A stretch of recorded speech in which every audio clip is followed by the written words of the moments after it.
Just picture the world's commerce as a huge chessboard with Western and Chinese countries vying for strategic advantage. Each powerhouse brings its own playbook to the dance. We should shift our attention to something fascinating now. The huge world of international commerce is directly affected by China's recent changes to its espionage strategy, which has Europe and the West very worried. The whole global commerce landscape might be disrupted by this. Please subscribe and give us a thumbs up before we begin unpacking everything in today's video. The new anti-espionage legislation in China is the place to start. Imagine this as a playbook outlining the characteristics of espionage, the procedures to be followed when investigating and dealing with infractions, and just in case, some legal oversight.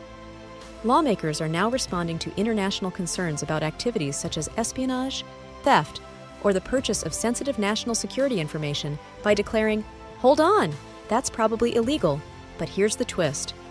Something is really wrong if businesses are not acting lawfully and following Chinese regulations."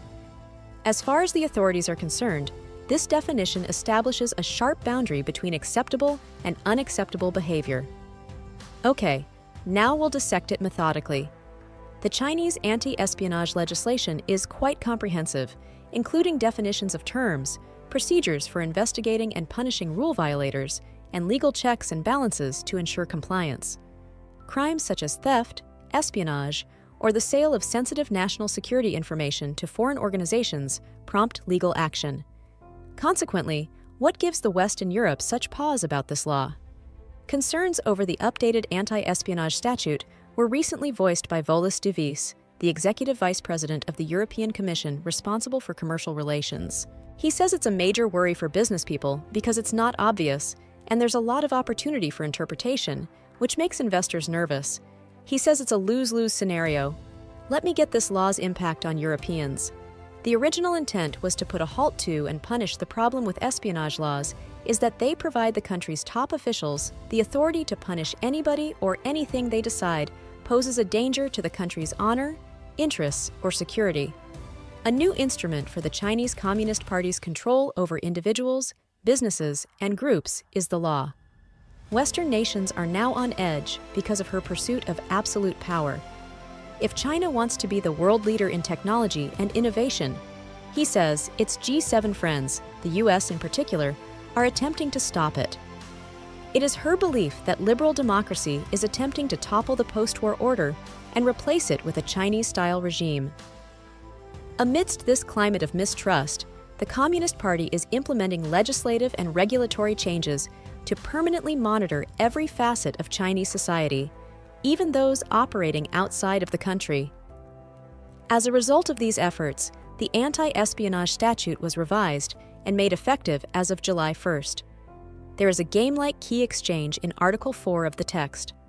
A particular provision of law defines espionage and specifies the broadened definition of what constitutes an act of espionage.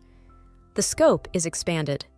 There is a laundry list of new forms of espionage that can be dealt with, expanding beyond the old ways of doing things with intelligence networks and operatives. Nowadays, espionage may relate to operations initiated or financed by entities other than spy agencies. In the past, it mostly referred to intelligence networks. Not only does Article 4 address state secrets, but it also encompasses the unlawful acquisition of any other records, information, or objects pertaining to national security. Also, it opens the door to cyber attacks on government buildings and other essential infrastructure. Part 3 ends with a brief reference to other forms of espionage, but otherwise provides little more context. By this expansive interpretation, more articles are added to the arsenal of investigators, enabling them to search electronic devices, conduct raids, and confiscate papers. While being recorded, gather data, seize assets, and put individuals under arrest. Foreigners facing accusations of espionage face swift expulsion and a travel restriction of up to 10 years if found guilty. Notably, the law mandates that people be watchful observers. Any individual or group may assist the authorities out by reporting suspicious activity, and those who do so will be recognized and rewarded.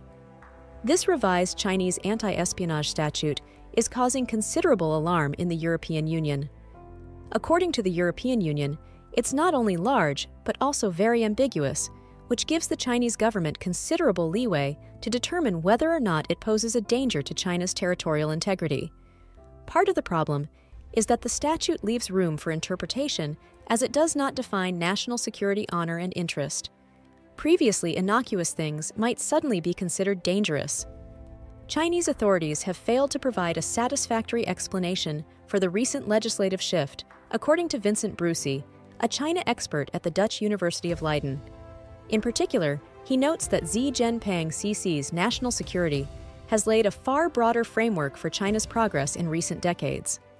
Outside and within China, SE style is all about presenting the country's narrative on his terms. One of his diplomatic groups is known as the Wolf. In Bruce's view, warriors are ready to silence dissenting opinions. China is taking precautions to ensure that material that contradicts the statements made by the Chinese Communist Party does not reach international actors, particularly the United States. The Chinese capital is stressing that specific instructions for counter-espionage operations are provided under China's anti-espionage statute. In addition to keeping a watch on things via legal oversight, they are establishing guidelines, such as what constitutes surveillance and how to handle it. If businesses and their personnel are following the laws and doing ordinary business in accordance with Chinese law, then this regulation does not concern them, since the international media are expressing concern about what they see as unlawful activities, such as stealing or spying. It is crucial to note that the definition clearly states what is and is not permissible in this circumstance. Companies and their employees will be able to do business in China legally and more easily as a result of this. In addition, the official emphasized that this definition is in line with the standards of international law. A lot of nations consider it espionage when someone gets their hands on, collects, or shares information that might compromise their national security. Many nations pass legislation to prohibit surveillance while ensuring the safety of their citizens, according to the ministry. Businesses and individuals doing lawful things in China are being sidelined as the focus of legislative efforts to target intelligence agencies and spies.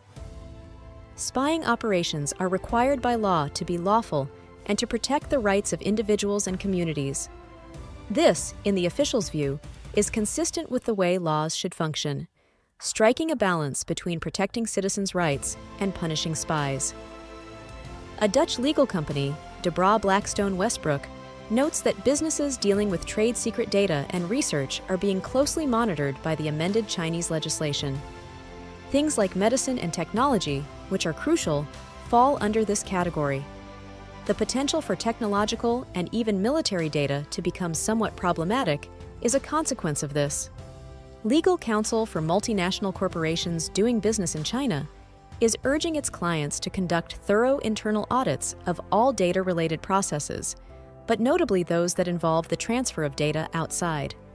European branches will need to be on high alert and report back to parent companies often. This might prove to be a challenge. Large corporations may be subject to penalties under new EU regulations that require them to address the consequences of their activities. The European Union is concerned that the anti-espionage legislation may make it more difficult to get specific information from Chinese suppliers, and that it might transform routine bureaucratic tasks into a predatory game in which consultants and auditors are constantly checking their backs for signs of illegal activity. Well, that wraps up the current state of affairs in the global trade arena, including China, Europe, and the West. The anti-espionage statute and EU regulations are posing a threat of war. We are eager to hear your thoughts on the matter. Leave your opinions in the space provided. As an aside, if you're interested in geopolitics and economics, your viewpoint is very valuable to the discussion. Keep watching because we will be sure to capture you in one of our next videos.